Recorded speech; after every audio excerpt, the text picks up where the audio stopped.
आपण पाहत आहात स्वराज्य न्यूज. सत्य हेच जे तुमच्या समोर.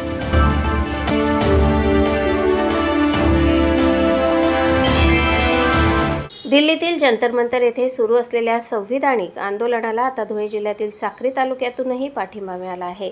साक्रीतील नागरिक, विद्यार्थी, युवक आणि सामाजिक कार्यकर्त्यांनी तहसीलदारांना निवेदन देत विविध मागण्या शासनापर्यंत पोहोचवण्याची मागणी केली आहे.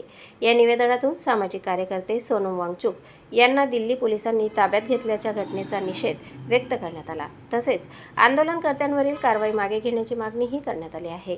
नीटसह विविध परीक्षा प्रक्रियेत झालेल्या कथित गैरप्रकारांची सखोल आणि निष्पक्ष चौकशी करावी अशी मागणी निवेदनातून करण्यात आली. दोषींवर कठोर कारवाई करून विद्यार्थ्यांचा शिक्षण व्यवस्थेवरील विश्वास कायम ठेवण्यासाठी केंद्र सरकारने आवश्यक उपाययोजना कराव्यात असेही निवेदनात नमूद करण्यात आले. याशिवाय केंद्रीय शिक्षण मंत्र्यांनी नैतिक जबाबदारी स्वीकारावी अशी मागणीही करण्यात आली. आत्महत्या केलेल्या विद्यार्थ्यांच्या कुटुंबियांना प्रत्येकी 1 कोटी रुपयांची आर्थिक मदत जाहीर करण्याची मागणीही करण्यात आली आहे.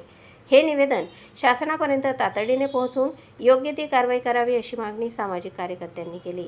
यावेळी राजेंद्र वाघ, कमलाकर मोहिते, राजेंद्र समुद्रे, नाना वाघ, GT मोहिते यांच्यासह अनेक सामाजिक कार्यकर्ते, विद्यार्थी, युवक आणि नागरिक मोठ्या संख्येने उपस्थित होते.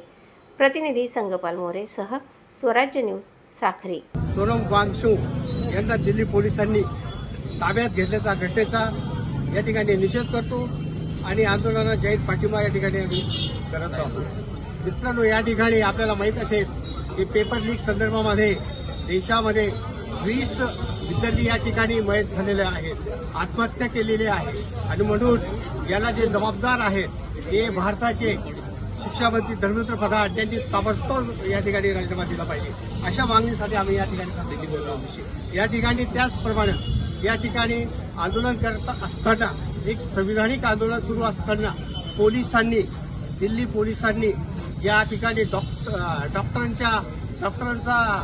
डॉक्टरांचे कपडे घालून या ठिकाणी जबरदस्तीने सोनम सरांना उचललेलं आहे आणि हे अतिशय असंवैधानिक पद्धतीचा भाग आहे. या देशामध्ये लोकशाही आहे, संविधान आहे आणि या संविधानाच्या विरोधामध्ये या देशामध्ये या ठिकाणी अशा पद्धतीचं वातावरण निर्माण होत आहे आणि म्हणून हे लोकशाहीला अतिशय धोकादायक आहे.